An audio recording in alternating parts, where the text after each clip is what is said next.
What is the most common reason that we don't achieve our dreams? And it has to do with our belief system. Of course, there are other reasons, but today I'm just going to tackle the belief system reason as to why we're blocked when we're trying to manifest something we really want. So, with relationships, for example, if we believe that we're never going to find the right partner, then if we go try online dating or we try to meet people, we're not going to feel very open to new people or very tolerant of new characters who could be in our life, right? We're not going to find the right person when we have blinders on with negative beliefs attached. So how can we change that so we can achieve the things that we want? You might even say to me, but Leah, I've identified my negative beliefs before. I've written them down in a journal, and I thought I'd gotten over them. I thought I found my list of qualities that I really wanted from a partner and that I was ready to manifest that partner. And why haven't I found them yet? And the reason could be is that you haven't dug deep enough for the most important negative reason that you don't want a relationship. And so I advise writing down both positives and negatives for being single and being in a relationship. And keep digging, keep going past the really obvious ones and keep digging until you hit upon a core reason that feels very emotional and very vulnerable. You don't have to share this list with anybody, by the way. But when you feel that core vulnerability, that core emotional need that's being met by remaining single, then that's your hint as to why you can't find a relationship in life. And this is even more pronounced when it comes to money. So a lot of people struggle with money issues, and the reason why we get into trouble with money is because we don't feel safe having money. It's a true story. When we lived in tribes a long time ago, thousands of years ago, we had it hardwired into our mind that we had to fit in the tribe. And it's the same for us now. Thousands of years later, we're just the same as humans as we were as tribes people in the same way that we want to fit in. But the difference is now, when we don't fit in now, the consequences aren't as severe. So if we don't fit in our workplace or in a school, true, we could get fired or we could get expelled, but that doesn't mean that you'll die. So way back thousands of years ago, when you didn't fit in with the group, it did mean actually that you would be outcast and there was a very good chance you would die. And so what happened to our brains back then is we became so hardwired that we need approval. We need to be able to fit in with the group. And when we have all of that indoctrination into our brain from thousands of years ago, and we're still carrying it in this day and age, what happens is that it's way more important for us to survive and have relationships than it is for us to have money. All of us have this hardwired into us to a certain extent, and it's very difficult to undo. And that's why so many people struggle with money problems. So for example, people wanted to fit in with the smokers when they were teenagers in the smokers pit. And so they decided to take up smoking. Or think of the video gamers. They may not have a habit that's addictive, but what they do is they spend all of their extra time on their video game habit rather than potentially finding a new job or building a business or doing something that's good for their money situation. Or maybe you're the type of person who just works and works like crazy in your job, but you're too scared to ask for a promotion because you don't want to be rejected and potentially fired by your boss.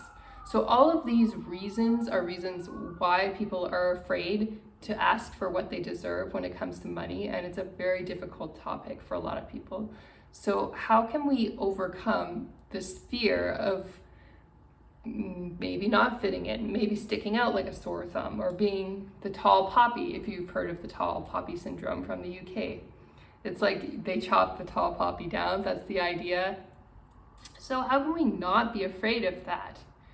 Well, there are a couple of things that we need to do. So first of all, I would argue that we need to be mindful that we're not part of the problem. So if you're the type of person who's jealous of rich people, or you say negative things about politicians, or you make fun of people who appear more rich than you in your community because you're secretly jealous of them, whatever those things that you do subconsciously, you need to cut that behavior and get rid of it.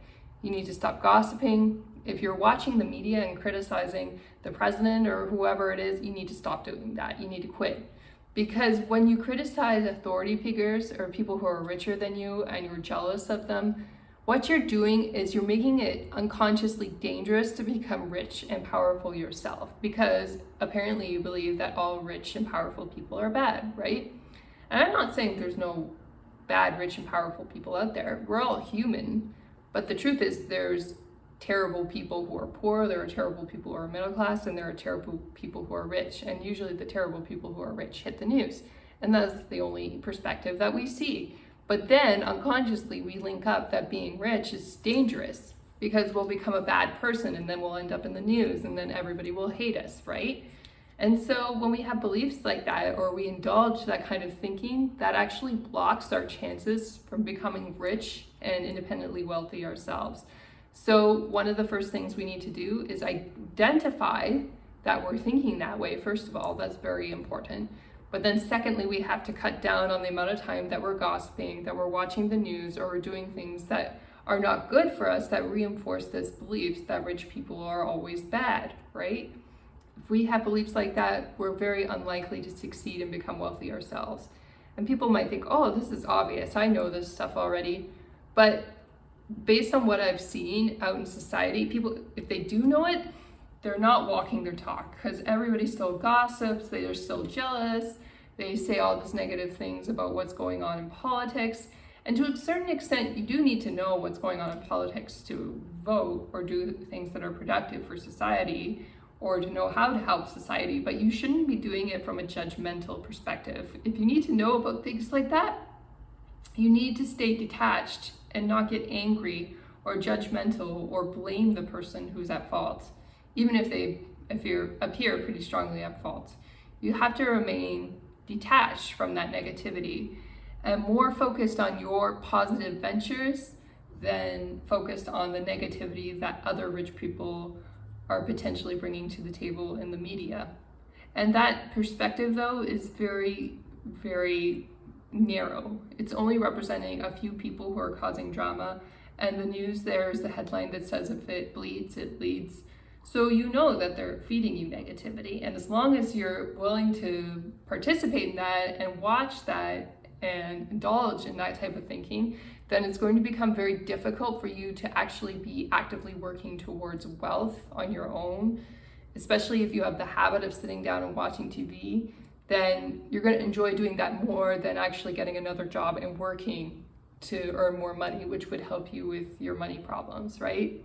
Or maybe you enjoy spending on expensive food and watching TV more than it would be enjoyable to, budget and be frugal with your food and eat only what you need or only what's healthy and not spend so much time watching TV. These beliefs run very deep, and it's different for everybody. There are other really painful issues that come up in society, not just around relationships or money, but it could be around pregnancy. Like, people have a tough time getting pregnant later in life or having a family, even if they are lucky enough to find a relationship. So that could be a pain point where you're having negative beliefs that block you about your body or about the whole process of getting pregnant. These are really common pain points that our negative beliefs can feed into, and information about, pregnancies not working out later in life, that can actually feed into our negative belief system about making something happen that we want happen. And so we have to be very careful about where we're getting our information or who we're listening to, and we don't want to let those negative voices in. It's okay to be detached and to let in information to help you make a decision on something from a neutral place, but you don't want to let it sway you emotionally or get trapped or embedded into your emotions deep down somewhere where you can't retrieve it and work on it when you are excited to actually make something happen in your life. I hope that makes sense. This is just one reason why some manifestations don't work out. There are other reasons, because it's a big, vast universe that's very sophisticated and complicated, and there are other reasons. And sometimes we don't know the reason why something doesn't work out, and it's later revealed in our lives, right? And then it makes sense at that point in retrospect. But sometimes you may have something that doesn't work out, and it takes like 10 years before you understand all of the reasons why. And maybe the reason it takes so long is because you have to mature and grow up to a certain extent or become wiser in order to understand why something didn't work out, because our minds at the time the thing happened aren't mature enough to really process all of the reasons for things not working out. I hope that makes sense, and I hope you enjoyed this video. Definitely leave some comments if you have some examples of belief systems that have blocked certain things from coming about in your life or the life of other people. I would be really interested to know about them. And don't forget to check me out on Instagram. I'm at Leah H. Chantel. I'm also at the same handle on TikTok, and you can find me, I'm Leah Chantel, on LinkedIn as well. And I'd really be grateful to hear from you. I also have a self-love group on Facebook, and it's called Self-Love by Leah. If you want to work on your belief system or grow your love for yourself, and so you have the confidence to go to after your goals, dreams, and ambitions, that's a good group to go to. And there's some really nice people in it. So I'm really happy to share all of this helpful information with you. I know the people who are listening to it are the types of people who are disciplined and who take their lives seriously and want to take it up a notch and go to the next level. So I'm really excited to work with people like that. If you want to contact me and ask me any questions about consulting, or you want to work with me, my name is leahhchantel@gmail.com. I'd be so happy to hear from you, and I hope you're all having a wonderful week. All the best and take care. Bye now.